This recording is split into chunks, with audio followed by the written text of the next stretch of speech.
അക്കാദമിയുടെ ഏറ്റവും പുതിയൊരു വീഡിയോയിലേക്ക് നിങ്ങൾക്ക് എല്ലാവർക്കും സ്വാഗതം. ഇന്ന് ഞാൻ നിങ്ങളുമായിട്ട് ഡിസ്കസ് ചെയ്യാൻ ആഗ്രഹിക്കുന്നത് OET-യുടെ ലിസണിങ് സബ് ടെസ്റ്റിനെ കുറിച്ചിട്ടാണ്. നിങ്ങൾ പല പ്രാവശ്യം എക്സാം എഴുതി കഴിഞ്ഞിട്ടും നിങ്ങളുടെ സ്കോർ 280, 290, 300, 310 ആണോ നിങ്ങളുടെ സ്കോർ കിട്ടുന്നത്? തീർച്ചയായിട്ടും നിങ്ങൾ മനസ്സിലാക്കേണ്ട ഒരു കാര്യമുണ്ട്.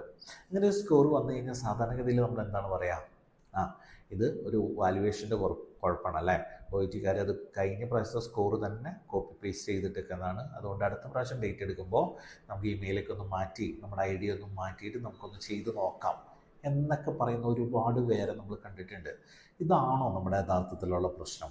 OET-യുടെ ലിസണിങ് സബ് ടെസ്റ്റിൽ നിങ്ങൾക്ക് സ്കോർ കിട്ടുന്നില്ല എങ്കിൽ അത് തീർച്ചയായിട്ടും നിങ്ങൾ ഓരോ മെറ്റീരിയലും പ്രാക്ടീസ് ചെയ്യുന്ന രീതിയുടെ ഒരു കുഴപ്പമാണ്. എങ്ങനെയാണ് OET-യുടെ ലിസണിങ് മെറ്റീരിയൽ ഏറ്റവും നല്ല രീതിയിൽ പ്രാക്ടീസ് ചെയ്യേണ്ടത് എന്നത് മാത്രമാണ് ഞാൻ ഇന്ന് ഈ വീഡിയോയിൽ ഉൾക്കൊള്ളിച്ചിരിക്കുന്നത്. ഇപ്പോൾ ഒരു സാധാരണഗതിയിൽ നമുക്കൊരു മെറ്റീരിയൽ കിട്ടിക്കഴിഞ്ഞാൽ നമ്മൾ ആ മെറ്റീരിയൽ എങ്ങനെയാണ് പ്രാക്ടീസ് ചെയ്യുക? നമ്മൾ അതിൻ്റെ എ പാർട്ട് ചെയ്യും, ബി പാർട്ട് ചെയ്യും, സി പാർട്ട് ചെയ്യും. അതിനുശേഷം അതിൻ്റെ സ്കോർ നമ്മൾ നോക്കും, ആൻസേഴ്സ് നമ്മൾ നോക്കും, സ്പെല്ലിംഗ് മിസ്റ്റേക്ക് എല്ലാം നമ്മൾ ചെക്ക് ചെയ്തിട്ട് അപ്പം നമുക്ക് ഏകദേശം ഒരു 30 അല്ലെങ്കിൽ ഒരു 25-30 സ്കോർ കിട്ടിക്കഴിഞ്ഞാൽ ആ മെറ്റീരിയൽ അവിടെ വെച്ചിട്ട് അടുത്ത മെറ്റീരിയൽ എടുത്തിട്ട് പ്രാക്ടീസ് ചെയ്തിട്ട് മുന്നോട്ട് പോകും. അത് കഴിയുമ്പോൾ അടുത്ത മെറ്റീരിയൽ, അങ്ങനെ മെറ്റീരിയൽ മാറി മാറി പ്രാക്ടീസ് ചെയ്ത് പോകുന്ന ഒരു വ്യക്തിയാണ് നിങ്ങളെങ്കിൽ അതുകൊണ്ട് തന്നെയായിരിക്കാം നിങ്ങളുടെ സ്കോർ എല്ലാ പ്രാവശ്യവും ഒരേ രീതിയിൽ നിൽക്കുന്നത്. ഒരേ രീതിയിൽ നിങ്ങൾ പ്രാക്ടീസ് ചെയ്യുന്നു, നിങ്ങളുടെ സ്കോർ ഒരേ രീതിയിൽ തന്നെ നിങ്ങൾക്ക് കിട്ടുന്നു. അപ്പോൾ അടുത്ത പ്രാവശ്യം നിങ്ങൾ എക്സാം എഴുതുമ്പോൾ നിങ്ങൾ മെറ്റീരിയൽ പ്രാക്ടീസ് ചെയ്യുന്ന രീതി ഒന്ന് മാറ്റണം. അതായത് നിങ്ങളൊരു മെറ്റീരിയൽ എടുത്ത് പ്രാക്ടീസ് ചെയ്യുമ്പോൾ നിങ്ങൾക്ക് സപ്പോസ് ഒരു 30 മാർക്ക് കിട്ടിയെങ്കിൽ നിങ്ങൾക്ക് അവിടെ 12 മാർക്ക് മിസ്സിങ് ആണ് അല്ലേ. ആ മിസ്സായി പോയ മാർക്ക് എന്തുകൊണ്ട് നിങ്ങൾക്ക് മിസ്സായിപ്പോയി എന്ന് നിങ്ങളൊന്ന് അനലൈസ് ചെയ്യണം. ആ ഒരു രീതിയിൽ OET-കാർ പിന്നീട് നിങ്ങളോട് ചോദിച്ചു കഴിഞ്ഞാൽ നിങ്ങൾക്ക് പിന്നെയും മിസ്സാവും. ആ സമയത്ത് ചിലപ്പോൾ 12 മാർക്കിന് പകരം നിങ്ങൾക്ക് മിസ്സാവുന്നത് ഒരു 20 മാർക്സ് ഒക്കെ ആയിരിക്കും. അതായത് നിങ്ങളുടെ ആ മെറ്റീരിയൽ ഒന്നുകൂടെ പ്ലേ ചെയ്ത് നിങ്ങൾക്ക് കിട്ടാതെ പോയ ആ ആൻസേഴ്സ് എന്തുകൊണ്ട് കിട്ടാതെ പോയി, എന്തുകൊണ്ട് എനിക്ക് ആൻസർ പർട്ടിക്കുലർ ഏരിയയിൽ കിട്ടിയില്ല, ചിലപ്പോൾ എ പാർട്ടായിരിക്കാം, ബി പാർട്ടായിരിക്കാം, സി പാർട്ടായിരിക്കാം, ഏത് പാർട്ടിൽ നിന്നുള്ള ക്വസ്റ്റ്യൻ ആണെങ്കിൽ കൂടി എന്തുകൊണ്ട് എനിക്ക് ആ ആൻസർ എടുക്കാൻ പറ്റിയില്ല എന്ന് നിങ്ങളൊന്ന് ചിന്തിക്കണം, അനലൈസ് ചെയ്യണം.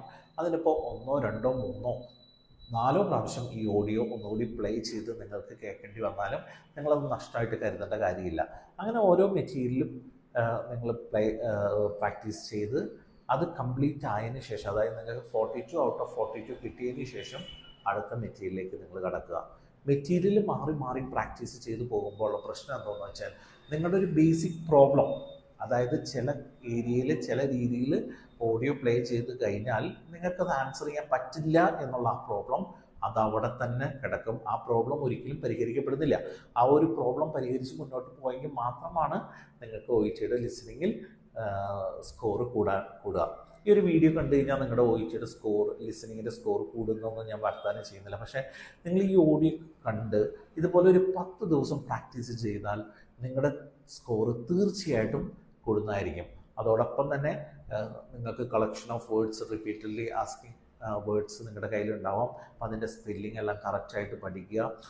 അതോടൊപ്പം തന്നെ നിങ്ങളൊരു കോപ്പി ചെയ്ത് എഴുതുമ്പോൾ നിങ്ങൾക്ക് തെറ്റ് പറ്റുന്നുണ്ട്, ഈ എഴുതുമ്പോൾ സി പോലെ വരികയാണ് അല്ലെങ്കിൽ ബി എഴുതുമ്പോൾ H പോലെയാണ് വരുന്നത്, നിങ്ങളുടെ പ്രശ്നം എന്താണെന്നുള്ളത് നിങ്ങൾ തന്നെ കണ്ടുപിടിക്കുക. അങ്ങനെയുള്ള പ്രശ്നങ്ങളെല്ലാം നിങ്ങൾ പ്രാക്ടീസ് ചെയ്ത്, ഇപ്പോൾ നിങ്ങൾക്കൊരു 4 ലൈൻ ബുക്സ് മേടിക്കാം.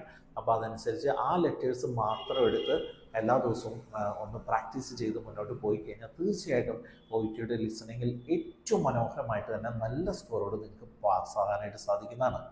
അപ്പോൾ തീർച്ചയായിട്ടും നിങ്ങൾക്ക് ഈ വീഡിയോ ഇഷ്ടപ്പെടുകയാണെങ്കിൽ നിങ്ങൾ ഈ വീഡിയോ ലൈക്ക് ചെയ്യണമെന്ന് ഞാൻ പറയുന്നില്ല. പക്ഷേ നിങ്ങൾക്ക് ഈ വീഡിയോ ഇഷ്ടപ്പെട്ടില്ല എങ്കിൽ നിങ്ങൾ ഡിസ്ലൈക്ക് ചെയ്യുക. തീർച്ചയായിട്ടും എന്തുകൊണ്ട് ഇഷ്ടപ്പെട്ടില്ല എന്ന് നിങ്ങൾ ഒന്ന് കമൻറ്റ് ബോക്സിൽ രേഖപ്പെടുത്താം. ഇതെൻ്റെ ഫസ്റ്റ് വീഡിയോ ആണ്.